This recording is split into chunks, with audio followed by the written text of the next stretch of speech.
So it's coming up to the anniversary of my pet's passing. I had a Beagle boxer mix, and her name was Sarah.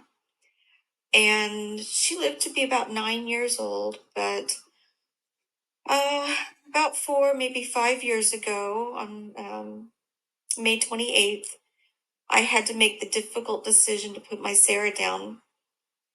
And this is a story that tells about how I connected with the spirit guide to assist my Sarah in her passing. So I'm just going to read what I wrote in my journal. On May 28th, I had to make the difficult decision to put Sarah down. I called her my Sarah Bear. A week prior, she had undergone surgery to remove a mass on her neck. She was recovering well until 2 days prior to having to make that heart-wrenching decision to let her go. She had developed a hacking cough on the 26th, and on the morning of the 28th, she was not in bed with me when I woke. I found her in my bathroom lying on the floor with a massive amount of undigested food that she had vomited.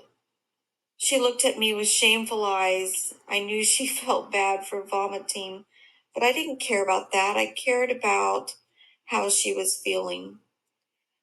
She was with shallow and labored breathing, and she felt warm to the touch. I called the vet and I took her in. Jenny, my daughter, helped me get her to the car and drove us there. They did lab, x-rays, and checked her temperature. They diagnosed her with pneumonia and said her temperature was 105. They sent us home with oral antibiotics. She had walked into the clinic and pooped a solid poop before going in, both being good signs. I took her back home to rest and take her antibiotics. But 4 to 5 hours later, she had deteriorated further. She would not take the medication with cheese, deli meat, or even moist cat food. Her eyes were bloodshot and her breathing was more labored. We called the vet and they said to come back immediately. They did lab again. They said she was septic. They did more x-rays. They now wanted to do a bronchoscopy as they thought they saw something in her larynx that they hadn't seen before. They said there was a 50-50 chance that she would crash, and what heroic measures did we want to pursue if needed? It was then that we made, my daughter and I, the decision to not go any further. The risk of putting her through needless additional discomfort was not something that we wanted to do. They put her in a room for us to say our goodbyes. It was so very hard. She definitely left this world knowing she was loved.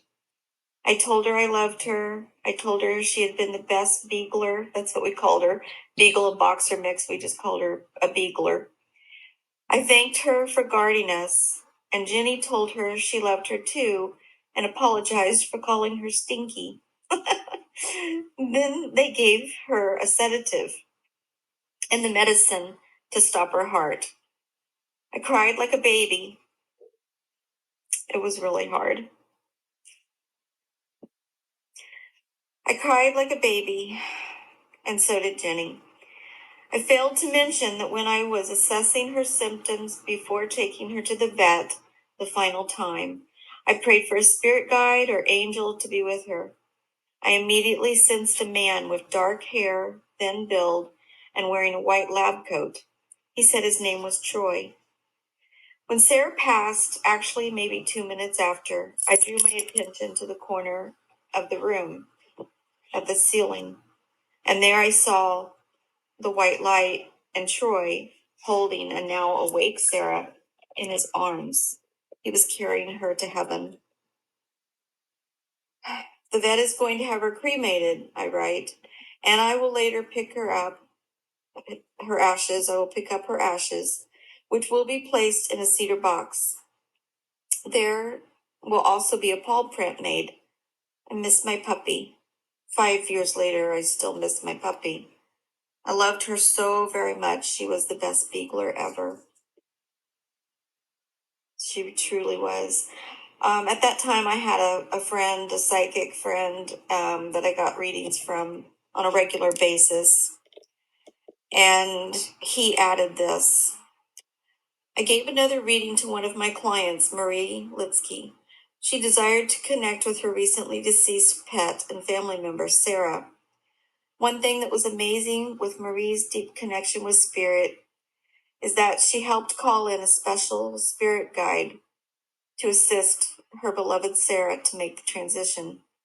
The spirit named Troy was confirmed by my guides, and he also came forward to confirm himself. He confirmed that he was a devoted veterinarian who died early in life from a tragic car accident, a deeply dedicated vet in his life. He also communicated that he now spends his eternity helping animals cross over, especially those abandoned, alone, and fearful.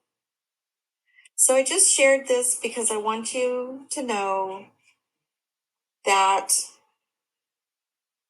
we can call in spirit guides, we can call in angels, we can provide assistance for our loved ones, whether they be in human form or pet form, animal form. Just meditate, ground yourself, and ask for help. Help is there.